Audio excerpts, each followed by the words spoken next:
순방이 경제다, 순방이 민생이다 이렇게 말하면서 해외 순방을 많이 하긴 했습니다만 그 과정에서 외교 참사가 계속 이어지고 있습니다.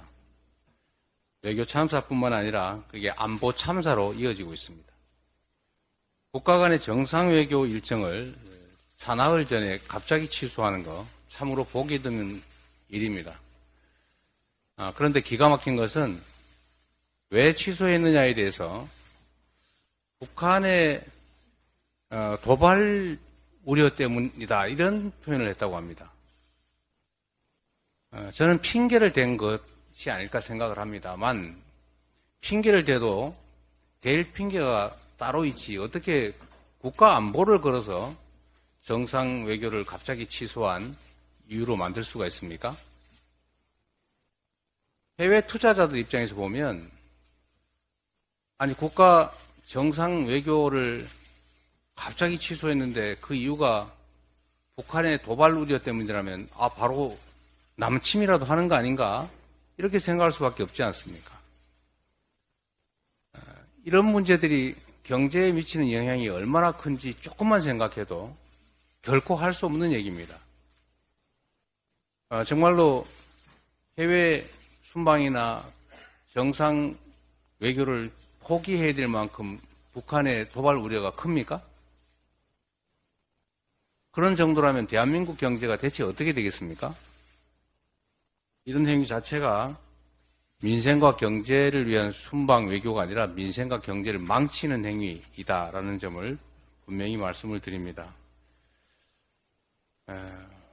지난해 대통령 해외 순방을 수행했던 행정관 이메일이 북한에 해킹당했다고 합니다.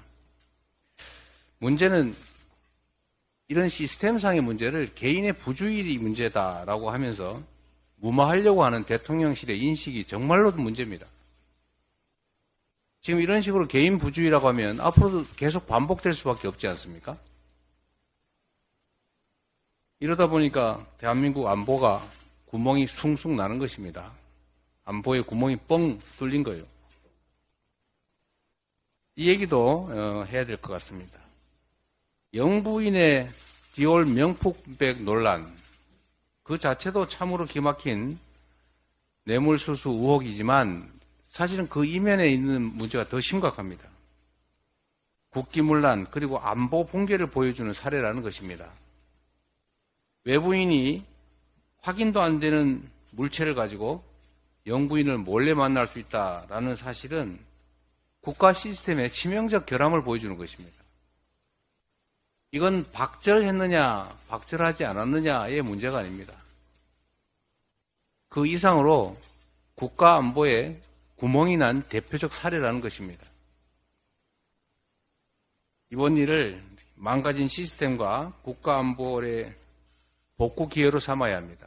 국민들께 정중하게 사과하고 그리고 그에 더해서 재발 방지 대책을 구조적으로 마련해야 된다는 점을 말씀드립니다. 그런 얘기가 있습니다. 얼굴이 너무 두꺼워서 수치를 모른다. 이걸 후안무치라고 합니다. 그리고 도둑이 뻔뻔스럽게 오히려 주인한테 몽둥이 들고 달려들더라. 이걸 적반하장이라고 합니다. 지금 정부 여당의 행태가 딱 적반하장, 후안무치 그 자체입니다. 선거 관련 비례 제도를 두고 계속 야당을 비난합니다. 자신들이 100% 이 제도를 잠탈하는 위성정당을 먼저 만들어 놓고 어떻게 그래도 제도의 취지를 살리겠다고 연합비례정당을 만들고 있는 야당을 비난할 수 있습니까? 나는 원래 도둑이니까 도둑질 해도 되지만 야당은 근처에 오지도 말아야 된다 그런 얘기 아닙니까? 더 심각한 것은 반헌법적 사고입니다. 나는 그 법안에 찬성하지 않았으니까 어겨도 된다? 그게 합당한 태도입니까? 그러면 다수결에 의해서 법을 만들었는데 거기에 동의하지 않는 소수는 그거 어기도 되는 겁니까? 어떻게 이런 발상을 할 수가 있습니까? 그것도 명색이 법률가들로 주로 이루어진 검사 정권이 말입니다. 이거는 참으로 이해할 수 없는, 납득할 수 없는 반헌법적, 그야말로 헌법 파괴적 발상이다. 이런 말씀을 드립니다. 법안에 동의하지 않았다고 그 법을 위반할 권리가 있는 건 아닙니다. 그리고 자신은 더 큰 잘못을 저지르면서 어쩔 수 없이 정당방위 하겠다고 부분적으로 그걸 어길 수밖에 없는 야당을 그 입으로 비난하는 것은 그야말로 후한무치한 행태입니다.